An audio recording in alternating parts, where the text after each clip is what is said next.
And nose gear touchdown. Space Shuttle Atlantis now comes home to the Kennedy Space Center for the final time. In 25 years, 32 flights, and more than 120 million miles traveled. The legacy of Atlantis now in the history books.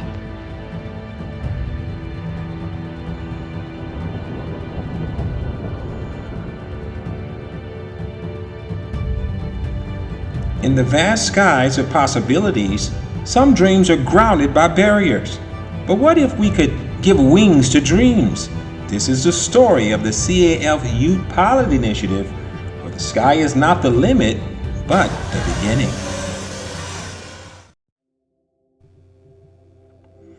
In the world of aviation, diversity is the missing piece of the puzzle. According to recent studies, people of color are underrepresented in the field, facing barriers that limit their access to the skies.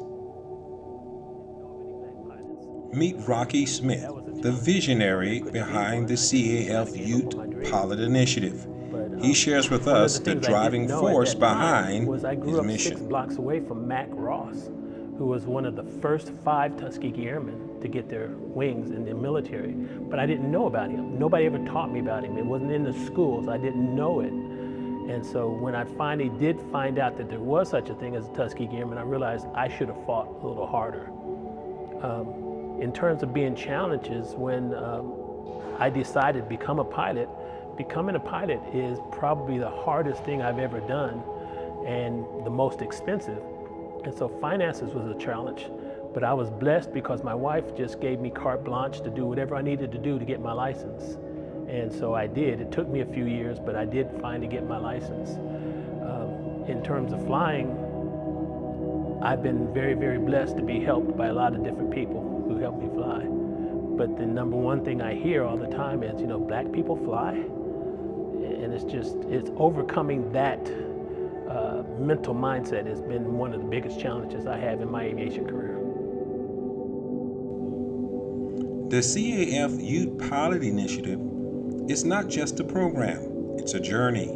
Let's explore what makes this initiative a beacon of hope for kids of color aspiring to take flight.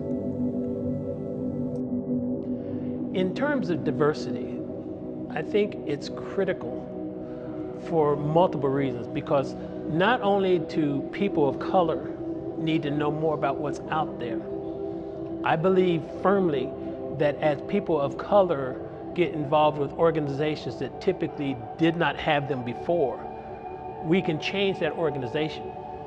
I have in this organization, which used to be the Confederate Air Force, when I've had just me being there, having conversations with people who are upset because they changed the name from Confederate Air Force, I'm able to talk to them and say, listen, that's all good for you because you're born in the South. To you, Confederate's a good thing, but I'm a black Yankee. To me, Confederate has a whole different meaning. You don't understand that my childhood, any type of racial instance we had with people flying the Confederate flag, that gives that flag a whole different meaning. And so a lot of the people who were originally upset because they changed the name, changed the view simply because I was there to give them another view that they hadn't heard before. So I think diversity in that respect is important. So not only do you have the fact that we as people of color need to know about what's available, I think when we as people of color join these organizations, we bring them a much more robust, a much more open and inclusive environment, and we can change hearts and minds. And we can also expand it to where I now have a lot of friends who aren't people of color, who are actively recruiting people of color due to the fact that they met me. And makes me, I don't want to sound arrogant when I say that, but I'm just saying, when you have more people with more viewpoints come together, you make the entire situation much better.